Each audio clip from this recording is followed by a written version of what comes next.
here to get my pronunciation about misinformation, the misinformation problem. So you're all welcome to Akosh talk after the break. Today it's my pleasure to introduce Chris ChoGlueck. All right, thank you very much. Who is, as you know, a fellow at the center this semester. He's associate professor of ethics at New Mexico Tech. He's a philosopher of science, but he also works in feminist philosophy. His interests have been to topics at the intersection of feminist philosophy and philosophy of science, including values in science, the role of technology in science. And he has particularly been working on these topics in the context of contraception and public policy. He has published on these issues in journals such as Synthèse, Philosophy of Science, Studies in History and Philosophy of Science, and as well as journals in public policy. And he is writing a book on male contraception, a book which is supposed to be for a broader audience, and talk a little bit about the challenges of indeed trying to go beyond the world of philosophy for public audience. And the topic is actually maybe related to that. Research in male birth control. Why is there still no pill for men, and would they even use it? Chris, how is yours? Great. Thank you, Edouard. Thank you all for coming today. It's a gloomy day, and hopefully I can brighten it up a little bit. So I'm excited to be talking to you all this semester. I'm a fellow in the center, and I'm visiting, as expected, the clicker is not clicking. Got it. I'm visiting from the Rio Grande Valley. I come from a very beautiful place in the country. New Mexico Tech lies in Socorro, New Mexico, which I think is really important to remember is unceded ancestral land of Pueblo peoples and Apache peoples. I'm really happy to be here for this semester. I want to thank my university for giving me sabbatical and funding so that I can come here. I'm also very thankful to the New Mexico INBRE program, which is related to NIH funding for underfunded states. And so they help support my travel funding here, without which I wouldn't be able to bring my 3 luggages, which cost a whole lot of money. So a lot of this talk is going to be history. And so I'm going to start us off with some newspaper articles. So the birth control pill was approved in 1960 for oral contraceptive use. And while it took a little while, researchers relatively quickly started to see if they could develop a male twin or a male equivalent. By the 70s, they were starting to get a little bit more optimistic, saying, maybe by the mid-80s or so, we'll have a male form of birth control. So move into the 80s. The researchers start to get a little bit more hesitant and reluctant in their predictions, but they're very enthusiastic in the research, saying that, well, maybe in another 20 years, we'll be able to have a male contraceptive pill. So let's fast forward into the early 2000s. Time magazine ran some really big pieces where they were saying, the male contraceptive pill is coming. It's almost here. It's just around the corner, maybe even by Wednesday. And as you know, right, the male pill was approved in 2005, and this talk never happened.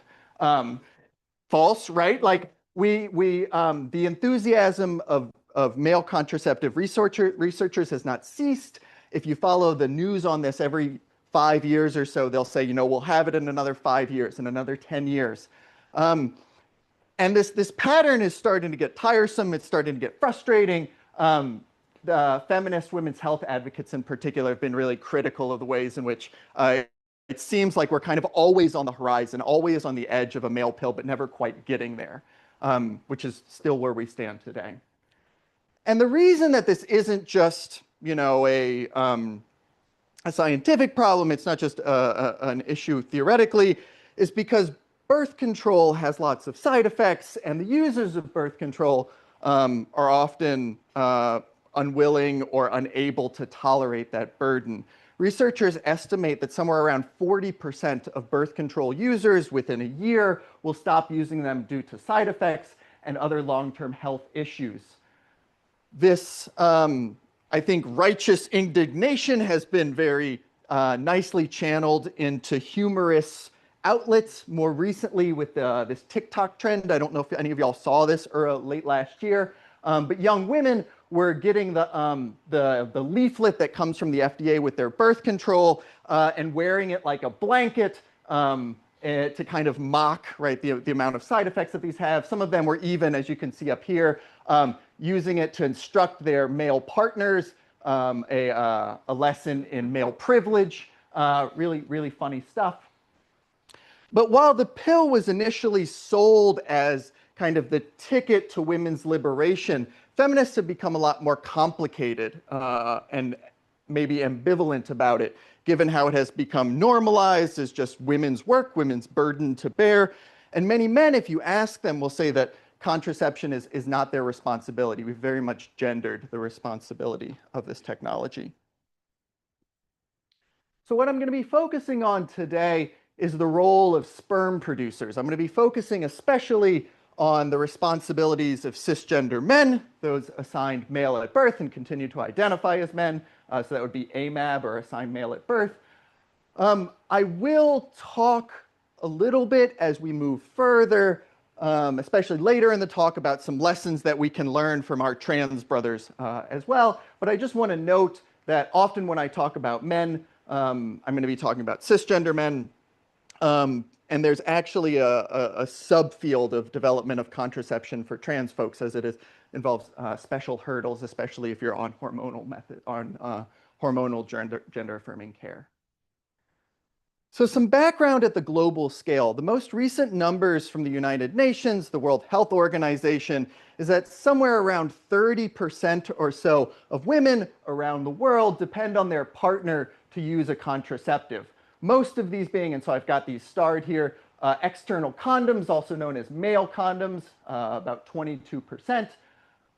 Male withdrawal, not insignificant number, around 6%. And then male sterilization, a much smaller number. Vasectomy, around 2%. And you can see that female sterilization at 23% vastly outnumbers male sterilization. In the time since the pill, researchers have developed much more effective methods than the pill, which sits maybe at the lower 90s in terms of effectiveness. Things like injectable contraceptives using combination hormones, sometimes singular hormones, IUDs, hormonal and non-hormonal, as well as implants. And again, one of the big benefits of these is, unlike sterilization, it is reversible. For men, the most effective method is irreversible, a vasectomy, right? Highly effective, but reversibility goes down over time. And once you hit about the 10-year mark, it can be really difficult to reverse a vasectomy. They never advertise them as reversible. The most common male contraceptive is condoms, as I mentioned before, which are less effective than the pill, but not ineffective. The way that researchers often explain this 87% effectiveness, and again, this is with typical use. If you use a condom every time and you put it on every time, you never get pregnant. But with typical use, somewhere around 13 out of 100 couples that are using this for a year will get pregnant, is the way to think of it. And while we often think of the last of the male methods as kind of desperation, the pull-out method or the withdrawal method, it is better than nothing, somewhere around 78% effectiveness or so. The challenge of this, right, is self-control, being able to make it so that you don't ejaculate semen before pulling out. So what I'm going to be presenting to you today is some of the overarching arguments that I plan to make in a popular book that I am tentatively titling Sperm Control, as an analog to birth control, and that's my own coinage. In the project, I think a lot about how values have influenced science, as well as values influence the way that couples think about reproductive responsibility. And I want to argue, as I'll present for you in a little while, that we should think of contraception as a shared responsibility between partners. This project, and even this talk, isn't meant to be a technical talk for philosophers, although I have tried to include a lot of good details for y'all. I think of this as sort of a public philosophy project that combines different ideas from feminist philosophy, from history and philosophy of science, but I'm aiming to pitch this to a general audience. Again, if anybody knows any agents, please help me out. So there's a really interesting and growing tradition in feminist thought trying to engage men to think critically about gender norms, about reproductive health. Bell Hooks, the late Bell Hooks, in her really widely read The Will to Change, very compassionately engages men, tries to show how male stereotypes are also really harmful for men's mental health. More recently, Gabrielle Blair has published an excellent short little monograph. I call it a monograph, but it's a small little thing where she has a bunch of arguments on how we should rethink abortion as a men's health issue, or as a men's issue. Something because the basic argument here is that irresponsible ejaculations put women at risk, an argument that I'll get to in a little while. So what I'm going to do, since I have an hour, and I'm probably going to use up the entire hour, is answer or try to answer the following 4 questions. Why is there still no pill for men? What's currently in the pipeline? Why is this an ethically important technology? And finally, if we do ever end up getting it, is it actually going to be taken up by the people that it was designed for? And so we'll start off with the first, which is going to take up somewhere around half of my time, where I'll guide you through some history. This is my HPS background showing. So the way I like to tell this story is I think that we can think, kind of echoing Dickens in some ways, that there's been a tale of 2 contraceptives. On the one hand, you've got birth control, which has increased funding, increased research priority, much more resources, and sperm control, which has been relatively neglected on the other side. But neither of these contraceptives are particularly rosy. With birth control, we've been much more tolerant of health risks, designing much more risky options for reasons that I'll mention have to do largely with the influence of cultural values on science. And with sperm control, we've often foreclosed perfectly good, legitimate lines of research because of double standards and gender bias, inevitably delaying the research such that we don't have a market method. And so I'm going to talk in the beginning very much about the risks of birth control, but I just want to mention, right, just because something has risks does not mean that it is unsafe. Please do not stop using your contraceptive because Chris gave a talk about the risks of contraception. It is good to be informed about the risk. I'd love to talk with you about any of these things, but you need to weigh risks against benefits. Talking to your doctor is part of this, but also don't just do what your doctor says. All right, so into the history. So like I mentioned, the pill was approved in 1960. And before this, for the first half of the 20th century, condom was king. Most couples used external condoms. With the vulcanization of rubber in the late 19th century, external condoms became the most commonly used method amongst couples, at least in the English-speaking world where we have data. Around half of English couples and a little bit less than half of American couples, and again, the data that we have are married couples, used external condoms. It was the most commonly used method.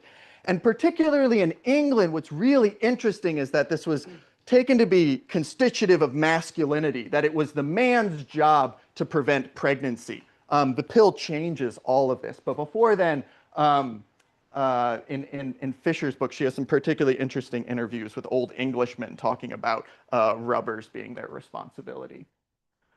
So the pill, which again is approved in 1960, is a combined oral contraceptive using a progestin, which is a synthetic progesterone, and a form of estrogen. And it was the brainchild of feminists who had aims at women's empowerment, but much of the work and the funding and the actual delivery of these things was done by population control advocates who often held eugenic values. And this alliance between the birth control movement and the population control movement leads to some really challenging tensions that I'll talk about as we move in. So the birth control movement in the United States was begun by Margaret Sanger during the First World War. She coined the term birth control in like 1914, 15, 16, something around then. And this is a very morally loaded term. We kind of forget this. The idea of birth control is that women should have control over the conditions under which they give birth, that motherhood should be voluntary, that a woman should have the right to her own body to decide if she becomes a mother and if she does not become a mother. And for this reason, Sanger thought that male methods like condoms were an extension of patriarchy, that they gave men too much control over women's bodies, and that often husbands wouldn't cooperate with their wives and use condoms or other male methods like the pull-out method. Women needed more information about other female-controlled methods, things like the diaphragm, which is a piece of rubber that is vaginally inserted over the cervix, as well as information about the risks of pregnancy. And they need a method that is discreet, such that their husbands can't necessarily know that they're using it. In the United States, during this time, it was illegal to distribute information about sexuality, especially about contraception. This was considered lewd or vile. And Sanger was arrested. This is a picture of her and her sister in 1917 after they were distributing pamphlets on the corners of Brooklyn. And in prison, Sanger began to dream, this is at least the story that is told, of a magic pill that could prevent pregnancy reliably. She continued with illegal activities in the 20s and the 30s as the Birth Control League began to gain power, where she continued importing diaphragms, which are, again, the female-controlled method.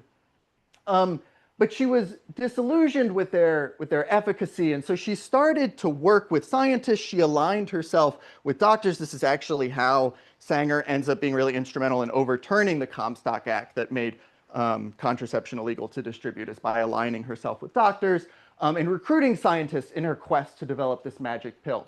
And what's really interesting is that she recruited other feminists from the suffragette movement to fund the research by those scientists. So I'll get into the funders after I mention the scientists. You've probably heard of Gregory Pincus, one of the most famous fathers of the pill. There's a couple others, John Rock, Min Choi Tang. But Pincus in particular, who was sort of the lead scientist on this effort, was very motivated by the increasing population explosion, as he called it. Especially in the third world, there was a lot of concern from scientists, especially in Western countries, that we were reaching the kind of carrying capacity of the world and that we needed to do something in order to prevent this. And Pincus was really interested in developing hormonal methods that could be used by men or by women to prevent pregnancy. And what he thought is that the methods that you would use would actually be very similar if they were hormonal, because they would suppress ovulation or suppress sperm production, which works similarly by preventing the gonadotrophins being released from the brains. So you're just interfering in that axis between the brain and the gonads. Nonetheless, while Pincus was interested in developing a male contraceptive, his funders were not. Specifically, Catherine Dexter McCormick, the suffragette that I mentioned before, that Sanger recruited to fund most of this research, especially the very costly trials in Puerto Rico, as well as the smaller trials in Massachusetts. And between a series of letters between McCormick and Sanger and Pincus, McCormick said, you know, I'm going to fund birth control, but I don't give a hoot for a male contraceptive. Men have too much control in the bedroom. I'm not interested in funding that technology. While feminists were involved in the funding and kind of the designing in some ways of these methods, women's health was not particularly at the forefront of the trials, especially the large-scale trials in Puerto Rico, which I'm sure you've heard of. One of the major reasons that Puerto Rico was chosen is that it was a colony of the United States, yet the federal laws didn't necessarily apply, like the Comstock Act at the time, and so contraception could be legally distributed without any concerns. In addition, as I mentioned before, Pincus and other population control advocates were particularly concerned about rising population amongst what they considered the third world, poorer segments, especially amongst nations of largely non-white people. And so another one of the incentives and the major reasons why Puerto Rico, why the island was chosen, is because these were seen as kind of the ideal users of the pill. And this is why they recruit poor non-English speaking Latinas in public housing on the island. that while I say that women's health wasn't exactly a concern, that's not exactly true. It maybe just wasn't the concern of the leaders of the project, like Pincus. The actual people running the trial, like Idris Rice Ray on the island, the head of Planned Parenthood in Puerto Rico, was actually very concerned that she was seeing really high rates of adverse effects, around 17% of participants experiencing many of the side effects that we now associate with birth control. Lowered libido, headaches, nausea, abnormal bleeding. There was also a death, a congestive heart failure that wasn't investigated, which Rice Ray thought was too much to continue. Nonetheless, Pincus said, I think we can explain these in terms of women just expecting them to happen. We see similar sorts of paternalism today, but this is the way that Pincus dealt with these sort of side effects. What's really interesting is that the initial feminist idea of birth control being empowerment was also used by the drug company that ends up licensing the pill, initially sold as Enovid. And they used feminist symbolism like Andromeda, whose name in Greek means mindful of her husband, being unfettered by the pill in their ads in medical journals. And so this kind of feminist symbolism becomes very much equated, right, with the pill. Still during the 60s, up into about 1970, it began to become clear that there were serious side effects associated with hormonal contraception. By the late 60s, it was pretty well confirmed that blood clots in particular were common for high-dose estrogen forms of oral contraception, which were later taken off of the market, but can be fatal. And so feminists began to question whether this is actually a magic pill or whether it might be something more negative. And while this became relatively well confirmed in the scientific literature, it wasn't until Barbara Seaman's 1969 book, The Doctor's Case Against the Pill, that the side effects of birth control became popularized. Seaman here is holding, she's actually holding a cervical cac, which is kind of like a diaphragm, and she advocated that women should turn to safer methods, which are still woman-controlled, because there were very significant health risks. She talks also about the early work on cancer risks, still something contested about oral contraception. And Seaman was very influential in getting the US government to start acting and thinking about these risks because she said it's not just the pill that is killing people, but the silence around the pill. Seaman's book was one of the main reasons that there were Senate hearings the following year in 1970 on the safety of the pill. Feminists from the DC women's liberation movement were not invited to this, so they invited themselves. They disrupted the hearings, yelling phrases like, why is there no pill for men? Why are we letting drug companies profit from population control? And they distributed pills to the senators who were there, who were all men, and told these men to think of the pill circulating through their bodies as they listened to these testimonies about safety. Through the 70s, 80s, and 90s, the population control lobby funds especially non-governmental research on different methods that can be even more effective in birth control. And they were looking especially for methods that were long-acting, that didn't require patient compliance, again, because they believed that poor women in the global south couldn't follow directions. And so developed methods, funded methods, like the Dalkin shield, infamously taken off of the market, I believe in the 80s.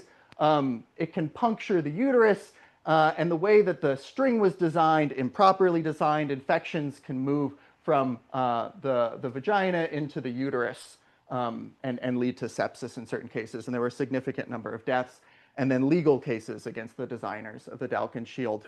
Depo-Provera was known as the contraceptive vaccine or the shot, approved in the 90s, wrapped up in debates about welfare reform, and was added a black box warning in the early 2000s when it was well solidified that it had increased risks of bone fracture because of the bone thinning. Depo-Provera is still in a modified form on the market. And so when I'm talking about this tale of two contraceptives, what I'm trying to paint here is this unsettling alliance that feminists fused with population control advocates that was willing to sacrifice certain aspects of women's health for a very effective birth control, but not necessarily for the same purposes. And originally, the pill was thought to have about a 3% failure rate. We eventually, with some methods like IUDs and the shot, especially implants, are able to develop things that actually are that effective. Once we start moving into research on sperm control, we'll see that the way that the safety is evaluated isn't exactly the same, that there's gender bias and double standards in the safety assessment, which leads to delay and this asymmetric development of contraceptive research. In particular, there's a lot of concern in the early research on sperm control that men's normal sexuality would be compromised, very much tied up with ideas of manhood, the ability to get it up or to get an erection, which is known as potency, their sex drive, their libido, and even talk about their manhood potentially being compromised. So Pincus, again, the father of the pill that I told you about before, while he wasn't funded by McCormick and Planned Parenthood to do it, he did actually conduct the first tests in men. After finding success working in a Massachusetts state asylum and a smaller scale trial before the Puerto Rican trials, he did move into testing the Enovid, the progestin estrogen pill in men. And what he found is that all of the men, right, he had 8 in the treatment, 8 in the control, all of the ones with control had no sperm in their semen samples, but one of them had shrunken testicles, another one acted in a very feminine manner, and so he considered this trial a failure, and he decided, you know, I don't have the funding, I'm not interested in this anymore. Other researchers were interested, but found very similar things. In Oregon, a trial later in the 50s, the second trial, tested the pill against a testosterone-based method. And they found that both of them were very effective in reducing sperm counts for all of the 20 volunteers. This is, again, how they used to think. We now think this is super ethically questionable, that you can't have voluntary research in a prison or an asylum, but we can talk about that in the Q&A. Nonetheless, while it was very effective at controlling sperm, it eliminated the libido and the potency, again, the ability to get an erection for all of the volunteers. And so they considered it a failure and didn't move forward with more hormonal trials. And so we begin to see in this early research on sperm control that what constitutes success and failure in the male trials versus the female trials is very different. That whereas preserving some sort of normal sexual functioning or libido was never a concern with female methods, it's much more of a concern, very much a primary concern with the male methods. And this creates this really difficult, almost impossible goal, such that the researchers are trying to get it that the sperm samples have zero, that the semen samples have zero sperm in them, but they want to be able to do this without having any effect on libido or potency. And this creates this really difficult balance where they start trying to find the right amount of testosterone and the right amount of progestin that will give them this. And what ends up happening is this is one of the major reasons that we have a massive delay between birth control and sperm control. So if you just look at the way that, so this is how drug approval works, right? We have preclinical research involving animal models. We have clinical trials, which are scaled up, costing more over time, which leads to drug approval if it's found by the FDA to be safe and effective. Birth control took about a decade from the animal models to the drug approval. For sperm control, it's still been difficult for me to even locate when the animal experiments started. But the big delay that we get is where it took 3 years for birth control to move into phase 2 trials. It took over 30 years for male contraception to move into phase 2 trials.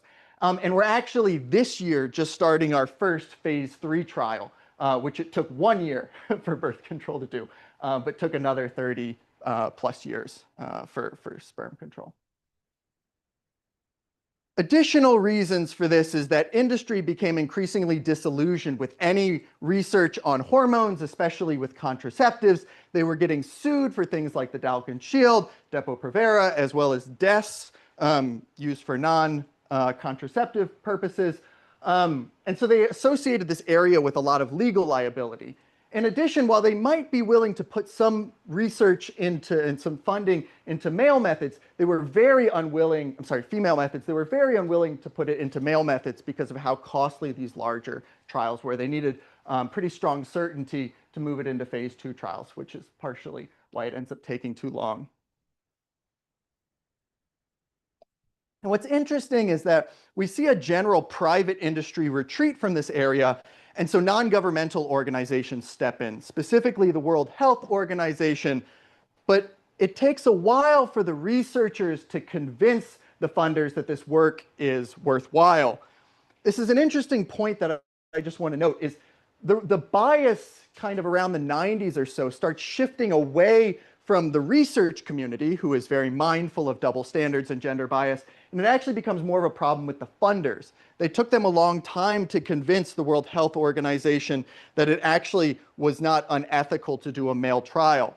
The WHO thought, or the World Health Organization thought, that the male participants aren't at direct risk of pregnancy, and so it would be unfair to have them and their partners come in for an experimental male contraceptive because it's their partners who bear all the risk. And so what the WHO required is that they actually figure out how much sperm count we can correlate with pregnancy incidence to figure out that we can actually do a phase 2 trial on this. And this took another decade of research with a lot of money spent in these very large multi-center trials all over the world, figuring out, well, how many million sperm are equivalent in a sperm sample are equivalent to condoms, how much is equivalent to oral contraception, and they eventually figure out that it's somewhere around 5 million sperm per milliliter. And so they shift away from that standard of 0 sperm, right, to something that's more substantial because they're looking for comparative efficacy. Even after we figure this out, the delay continues up into the 21st century. The World Health Organization funds another set of research starting in 2008, which ends up getting stopped early, despite having really high acceptability rates. 4 out of 5 men in the trial said that they would use this method as their method. This was a shot involving T and progestogen that looked very similar to other contraceptives, forms of birth control on the market for women. So this is the TP shot compared with the pill, the ring, and Depo-Provera. The failure rates are very similar. The discontinuation rates due to adverse effects are very similar. But the trial was shut down in particular because there was a high amount of mood changes amongst the male participants, around a third of them, which is higher than you had in the birth control cases. Nonetheless, if you look at other side effects, things like headache or weight gain or pelvic pain, these are at lower numbers or comparable numbers with birth control, again, suggesting that there might be some sort of double standards at play. And so my answer to this question of why there's still no pill for men has to do with the influence of cultural values, ways in which we were highly prioritizing and funding birth control, but willing to tolerate a lot more risk in a way that we weren't for sperm control, which led to this sort of inevitable delay. Now, I'm going to go over an objection. I'll give you other arguments that have similar kinds of lines of objection too. So one thing you might say is that I've only been focusing on cultural factors that might be resistant to the development of sperm control. But maybe it's the case that biology is having some influence here. Sex differences, and it's actually harder to contracept sperm. You might think, right, there's millions of sperm and just one egg. Those sperm are produced over a much longer period of time, right? Male reproductive production continues much later than it does for women. There's a much more narrow window of fertility in women with ovulation, and so you might think it's just a numbers game. So while this seems plausible, I think it's very much playing on the ignorance that most of us have about male reproductive health. We know a lot more about women's reproductive health, and I think our ideas of how easy or how hard it would be to develop this is based very much on our background knowledge. And while it's been the case that we're largely ignorant about male reproduction, this is changing. And so I'm going to give you a little bit more information about what's in the pipeline in order to bring you up to speed on different ways that we might actually target sperm production. So we could act similar to the case with the pill, where we act before sperm production on the brain, the connection between the brain and the balls, or the hypothalamus pituitary gonadal axis. We could also act during sperm production within the testes, or we could act after sperm production, kind of similar to how a vasectomy works. And there's other methods as well, but these are the three that are actually in human trials presently. So the first of them involves mimicking similar hormonal feedback systems such that you clamp down on testosterone production. You can kind of think within the testes of the Sertoli cells as kind of the sperm factories, and the Leydig cells as the testosterone factories. And these lie within the, these seminal vesicles. In order for these to produce sperm, the brain needs to send signals through gonadotrophins or hormones that make the gonads produce sex cells in order to work, right? Kind of like the boss sending a message to the manager of the factory saying to kick on the factories. Once there's a sufficient amount of testosterone in the body, this process will actually shut down. And this is what hormonal methods do, is they supplement gonadotrophins like testosterone as well as progestins, which is the female equivalent, in order to shut down sperm production so that you don't have this sort of cascade. We found that actually progestogen is most effective at shutting down these gonadotrophins, and testosterone is functioning more as a replacement for the body's supply of testosterone, which is important for muscle growth and for hair growth, as well as for libido. But testosterone is also converted into estrogen and is really important for bone density as well. And so if you don't supplement with some amount of testosterone, you can have other health effects. And the leading hormonal method is called NEST. It's a combination of nesterone and testosterone, which is presently in phase 3 trials. They're recruiting for them currently. They completed earlier phase 2 trials, and it's actually been licensed by a private company from the NIH, which holds the patent. And it's looking very promising. They're thinking that the risk profile is going to be similar to oral contraception. So another way that you could possibly act is on the actual production of sperm. So the way to think about this is that the Sertoli cells exist within the testes, specifically in these little tubules that are all bundled up in the testes. And these tubes have an open center called the lumen, but on the outside, the outer membrane of the seminiferous tubules is where sperm production happens. It happens in these Sertoli cells, the yellow cells, and it's kind of like an assembly line. Again, this is why I think we can conceptualize it like factories. An assembly line that kind of divides from stem cells, from the initial germ cell down into the sperm. And again, just remembering and recalling your Bio 101, right? When sperm and egg combine, you have a full set of chromosomes. In order to get to the half and half set, right, you need to have a division of each of the parents. Those processes of mitosis and meiosis are this sort of assembly line, which has a couple of different forks on it when the cells are divided. And one of the major managers or moderators and regulators of this process is a metabolite of vitamin A, renoic acid, or RA. And this process will be highly synchronized and regulated if you have RA present and functioning well. If you antagonize RA, as one of the drug candidates created by Your Choice Therapeutics, the 529 works, you basically disrupting this assembly line such that you have an accumulation of these early of the spermatogonium that don't actually develop into spermicides, and then you don't have a release of the sperm. And so it creates this kind of buildup on these assembly lines.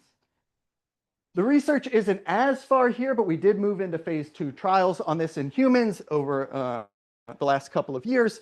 And so it's at least encouraging that this might actually be what a lot of people are looking for, which would be an oral contraceptive. The previous one was a gel that you rub on your shoulders. You can think of this Nest gel. I sometimes talk about it as like a sexy massage.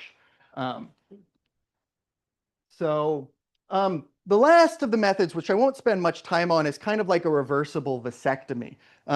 There's a so once the sperm are produced and then sent out of the testes through the epididymis to mature, they go into the vas deferens, where they're going to be mixed with semen from the seminal vesicles and then ejaculated out through the urethra during excitement.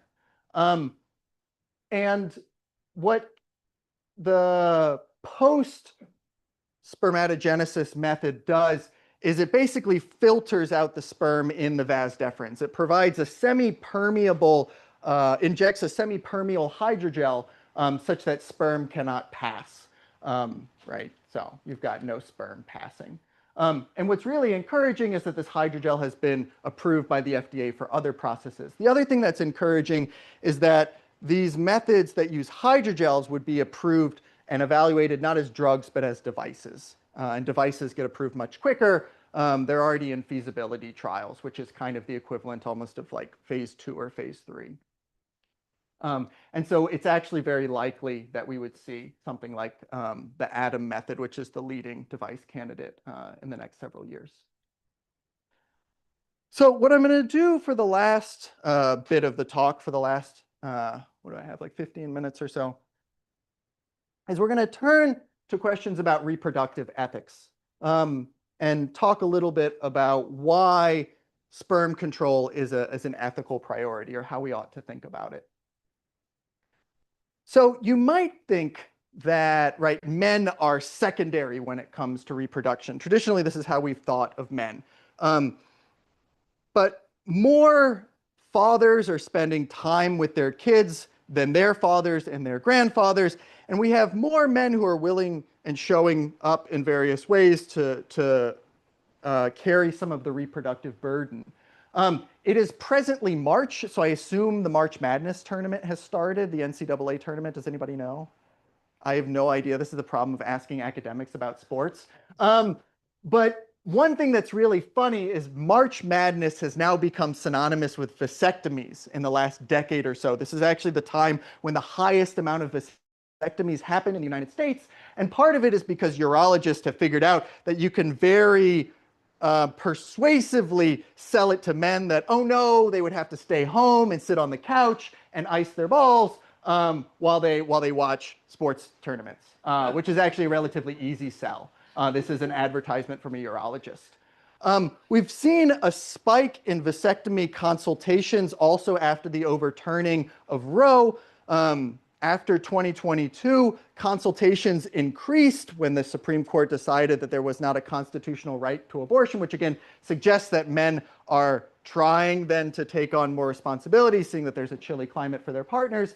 This also led to a spike in American interest in novel methods. We think that somewhere around half of men or so now would be interested in a novel method. It was only 39% during the early part of the pandemic. And so I think it's a really interesting time to think about some of these ethical questions when it comes to sharing responsibility for reproduction. And when I think about this, my mind immediately goes back to Ursula Le Guin's 1969 model, The Left Hand of Darkness. I don't know if anybody has read this, but it's an excellent classic sci-fi book. And she wrote it as a sort of thought experiment about a species that didn't have fixed biological sex differences, but she called them ambisexual.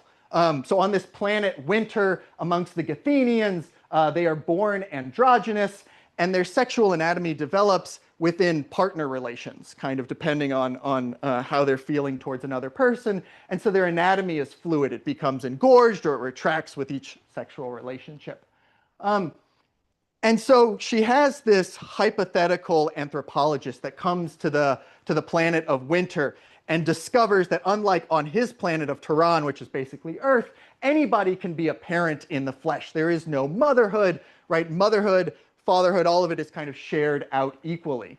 And she thinks that on this planet, at least this is how the thought experiment goes, that burden and privilege are shared out pretty equally. Everyone has the same risk or choice to make. Therefore, nobody is quite as free as a free male anywhere else. That you can get rid of parts of male privilege by having this sort of ambisexuality. And what's interesting is back on planet Earth in 2026, we have developed various surgeries and techniques such that individuals can change aspects of their sex, right? Bottom surgery, you can have a phalloplasty.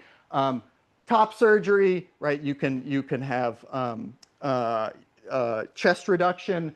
Hormonal therapies can lead to the development of secondary sex characteristics like beards. We also have a lot more willingness for different forms of expression, such that people's birth assigned at sex doesn't necessarily determine their gender identity.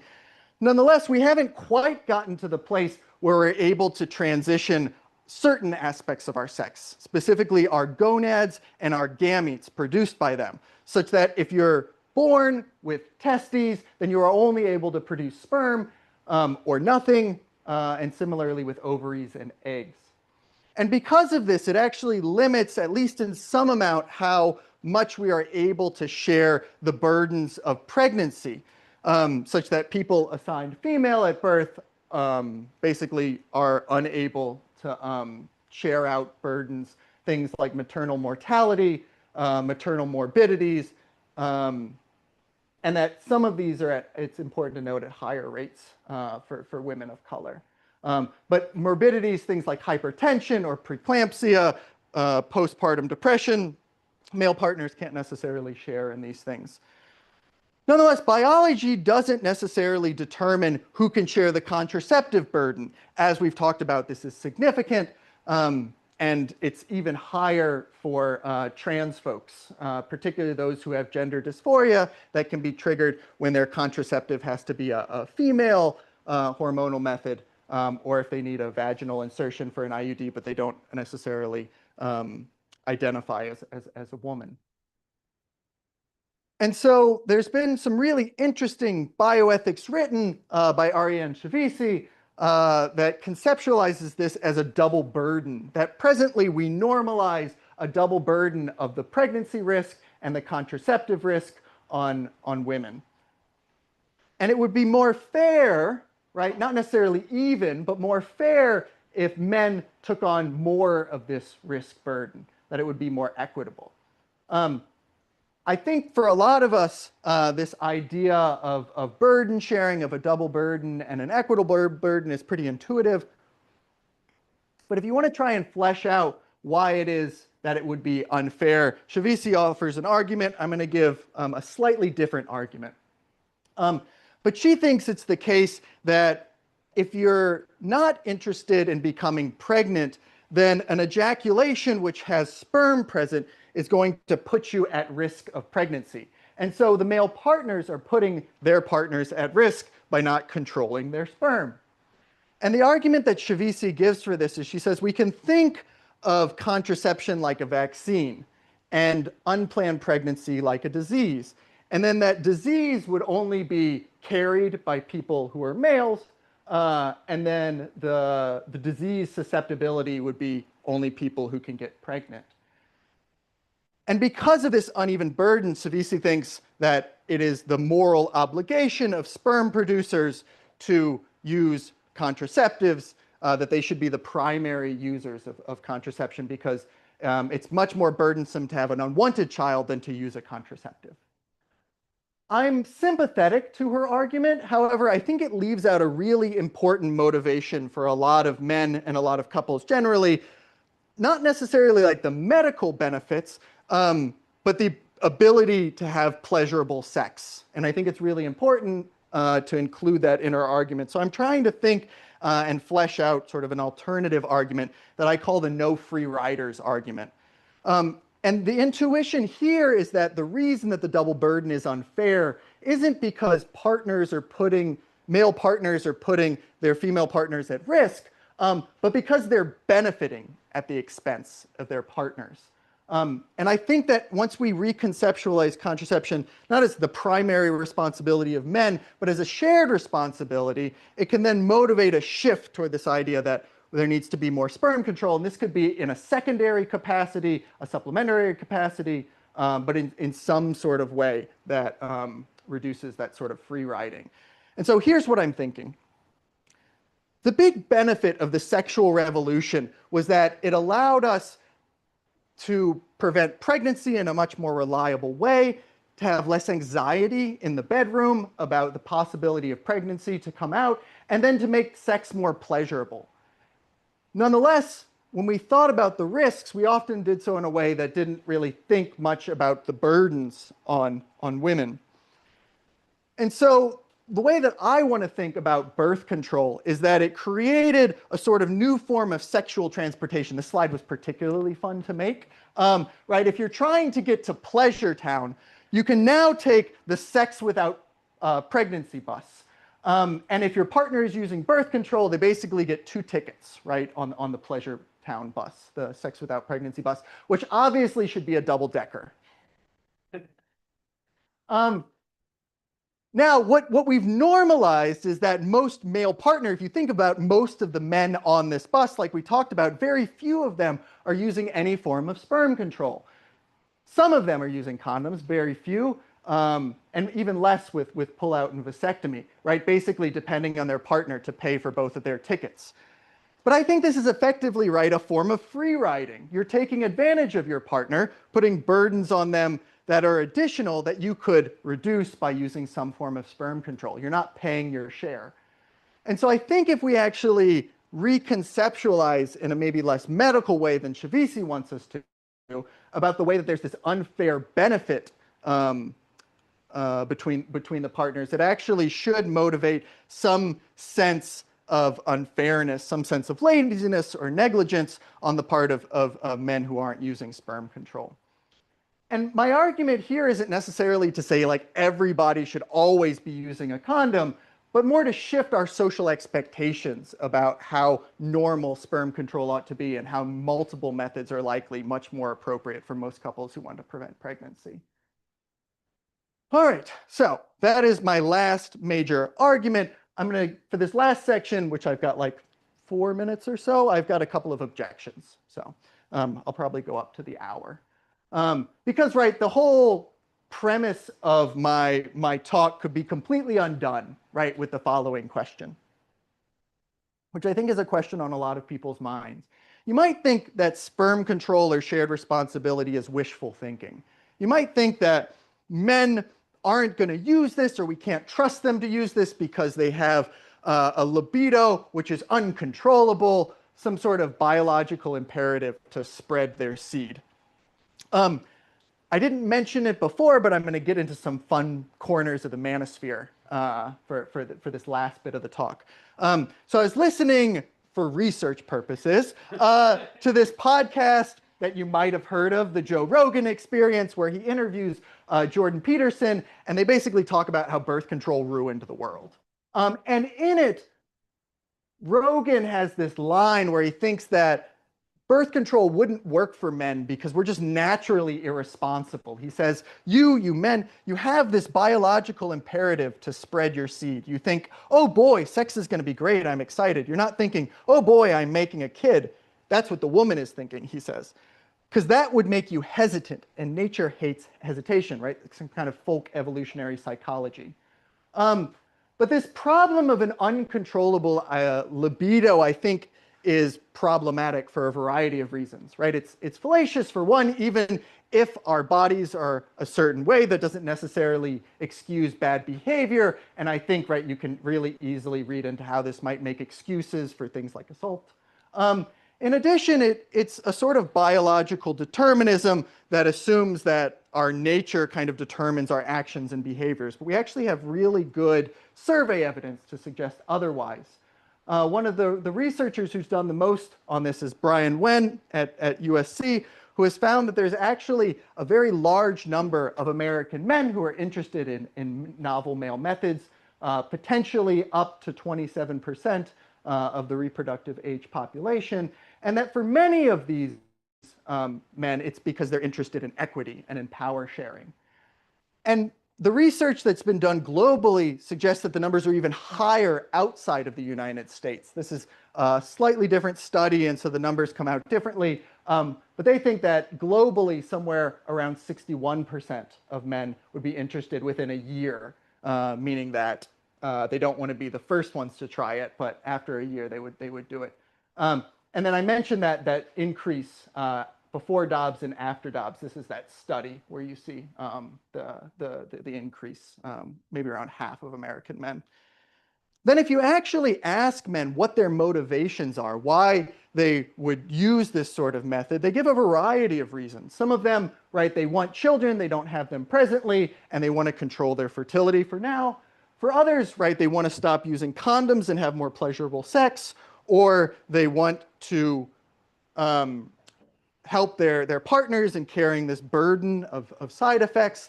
There's others who talk about the increasing environmental destruction, don't want to contribute to overpopulation. There's also a few people in the study who talk about their partners poking holes in their condoms, and they don't want to be sabotaged. And so you also have this kind of fear of entrapment as well, which is at least present. So the final objection that I'll talk about to the argument, which is related but more about gender, is this idea that men are not going to use it because it's effeminating, that it sort of compromises this core pillar of masculinity, which is sperm production. And I don't know how many of you read the classic executive order from the White House from last year about restoring biological truth.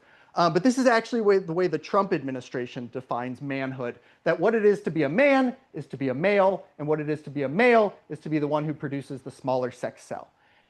And it's actually not just conservatives that have this idea. Scott Galloway is another member of the manosphere who kind of takes more of a liberal perspective. He has a podcast with Kara Swisher to give you an idea.